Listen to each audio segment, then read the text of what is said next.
Anybody want to take bets on how long before Penny jumps in? So, I love a good story. So I thought today I would tell you my story.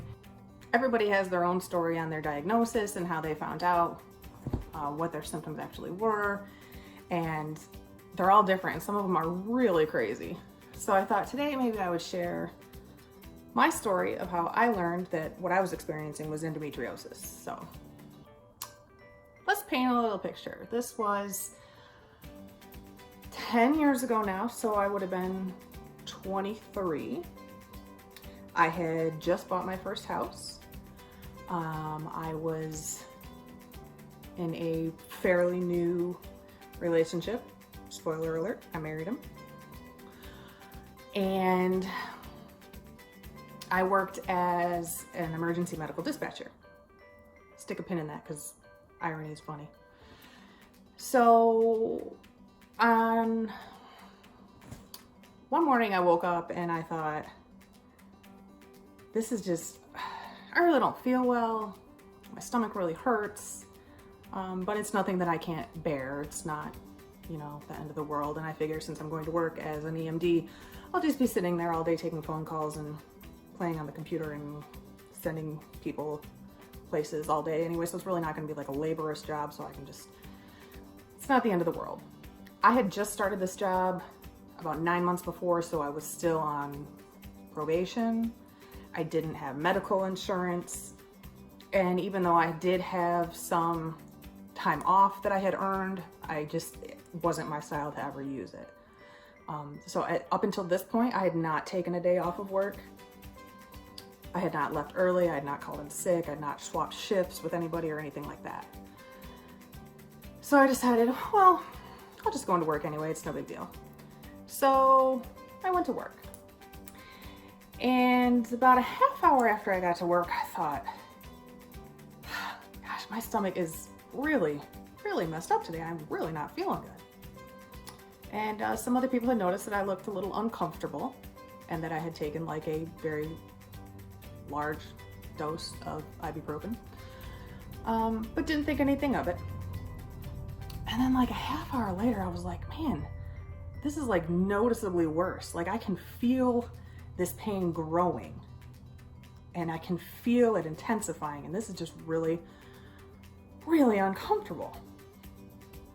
And so I thought, maybe I should go home. Maybe I should go, lay down or something. So I went to my boss, and as soon as I stood up, I was like, oh man, this is terrible. This is terrible. Why? This is just instantly amplified when I stood up. It was just terrible. So I went to my boss at the time and I was like, hey, I need to go. I really don't feel well. And I think that it was more that she was shocked at my request because I had never, like I said, left early or taken time off or anything like that. I think she was just really shocked by my request, and she was like, oh, okay, bye, and let me go. So I'm packing up my stuff and I'm walking outside and I get to my car, and before I can even open the door, thank goodness, I just lost it. I threw up everywhere because I was in so much pain. I had never experienced this kind of pain before. And it just took my breath away. Just threw up. Lost everything. Got in my car. And we're gonna go home because that's what a smart person does at this point. I don't go seek medical professional help. I'm just gonna go home. It's about a 7-minute drive. And so I got home and I walk into my new house that I'm still, I have to pay for. I need to work and pay, and I'm gonna go lay down. And as I walk into my bedroom, I'm gonna lose it again. So, detour to the bathroom and I throw up again. Grab a wet washcloth and I come back into my bedroom and I'm gonna lay down. Thought, well, let me lay on my side. Nope. Okay, well, let me lay on my other side. Oh, definitely not. Okay, let me lay on my back. Oh, joke's on you, that's not happening either. So, okay, I'll lay on my stomach. There's just nothing that I can do that is gonna make me comfortable, nothing. So I'm standing up. And at this point, my thought is, rather than, of course, going to the doctor or the hospital, what do? I call my sister. My sister is also my best friend, and at this time she lived like maybe a mile down the road. And she's a paramedic, and she's working towards being a nurse. And so of course, that's my resource. So that's who I call, because I don't need medical insurance to see her. So I call her, and she comes right over. And when she comes over, I'm just pacing, like walking, because I can't stand, I can't sit, I can't lay. I'm just pacing back and forth. And she's like, you really need to go to the hospital. And I'm like, I'm not going to the hospital. I don't have insurance. This is stupid. I live in America. Never gonna happen. And she's like, you then at least need to go to the doctors. Okay, well, twist my arm. I guess I'll go to the doctor. Fine. So she's gonna drive me to the doctor's office. So we get there. And this doctor that I have, I don't have the best GP. And he usually, if you're a walk-in, they're usually like, yeah, we'll get to you within the next like 2 hours. You're gonna be waiting here forever. Best of luck to you, kind of thing. And I was blown away because I don't know what she said to the people at the desk, but I barely sat down before they were like, come on back. Okay. So then I figure I'm gonna be sitting in this exam room for ages, or I'm gonna see like 7 nurses and a physician's assistant or something, and never even gonna see the doctor. No, like 30 seconds later, they knock on the door and it's the doctor, the actual doctor. I was amazed. So he comes in and he's a little bit concerned, and he starts doing this little palpating on my abdomen kind of thing. Does this hurt? Does this hurt? Does this hurt? Dude, everything hurts. Everything hurts. And if you don't want me to throw up in your office right now, you should probably stop poking at my belly. So immediately he was like, you need to go to the hospital. Pretty much the look on his face was like, get out of my office before this becomes a lawsuit kind of thing. Go to the hospital, get out of here, go. And I think his thought was that it was my appendix. Just because now I'm sweating and I'm pale and I can't move. My breathing is shallow and it's excruciating. So he's pretty sure it's my appendix. And so the hospital's maybe 5 minutes away. And he tells my sister, he's like, either you take her or I'm calling an ambulance. Don't call an ambulance. I don't have insurance. This is dumb. It's bad enough you're making me go to the hospital. I can't even afford that. Great. So my sister drives and we go to the hospital. We get there, and of course the doctor had called ahead, and so everybody thinks that it might be appendicitis, and so that makes people move faster. So I guess that was probably a good thing. But they take me back into triage, and again they're like palpating my stomach, and I'm like, dude, 11 out of 10, please stop. Do not approve. Please stop poking me. And they're like, well, maybe it's appendicitis. So they do a bunch of blood work. And my sister at this point calls my dad, and he lives right down the road, him and my mom. And so my dad came, and they're just running all these tests on me, and they're back and forth, and they're like, they finally decide it's not appendicitis. So then they're gonna do just a regular abdominal ultrasound. And so they're just, poking and prodding, and you can see that my belly is swollen now, and it's bloated, and it distended, and it's really uncomfortable. So they're gonna do this ultrasound, and I just remember laying there because it's kind of coming and going. And my dad is in the doorway, and the tech is doing the ultrasound on my stomach, and my sister's standing by my dad, and they're pressing the little wand on my belly, and they just go,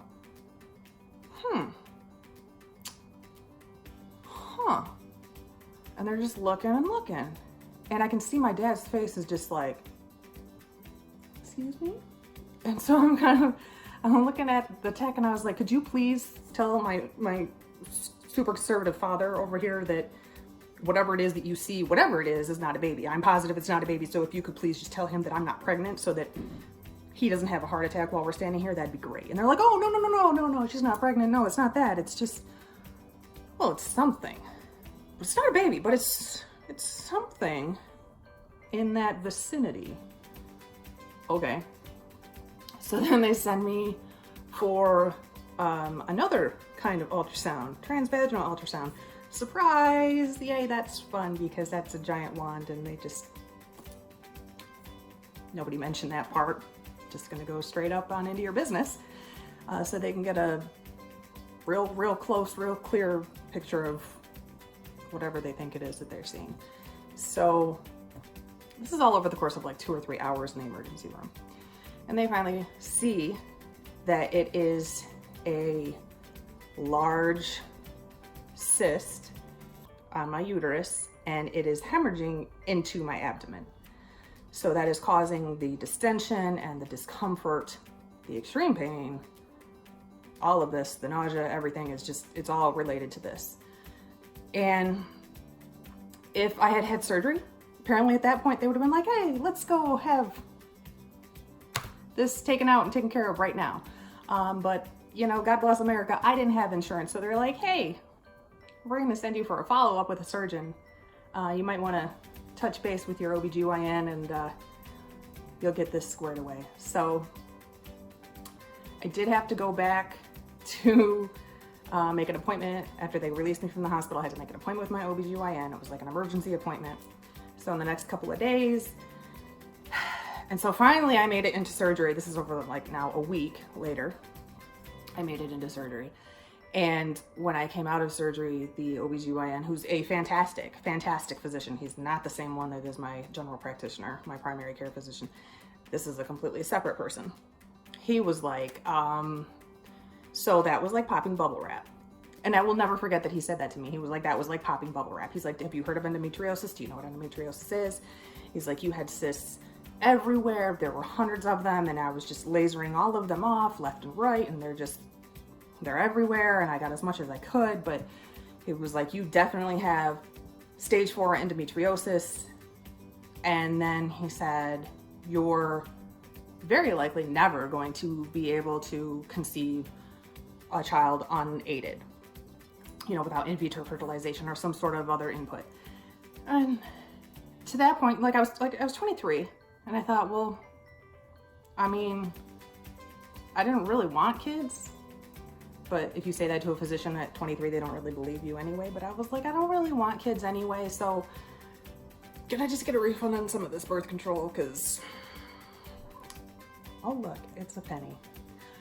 And so I think my mom was most devastated by that. But anyway, when I got home though, and I was talking to my then boyfriend, and I was telling him, I said, you know, the outcome of this surgery is that I most likely will not be able to have children, and how do you feel about that? And, you know, if this is an issue, we need to figure it out now. And he just kind of looked at me and he was like, well, I kind of wanted a son to pass on my last name to, but my brother has a son, so I'm good.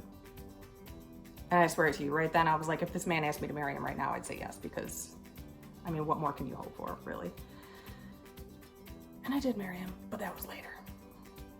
So the whole process was just ridiculous. And up until that point, I had thought that what I had been experiencing since I had started my cycle when I was 13, I thought that was normal. I thought that the pain and the discomfort that I felt regularly was part of welcome to womanhood. That's just how your life is once a month now. You know, this is just what it's going to be.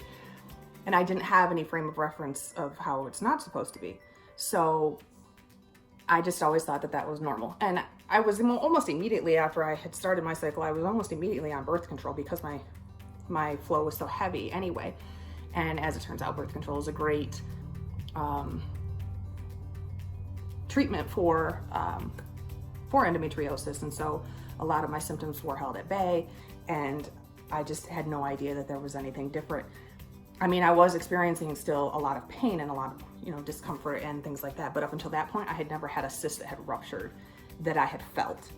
And that just was the worst. Just took my breath away. It was, I can't even tell you how ridiculous it was.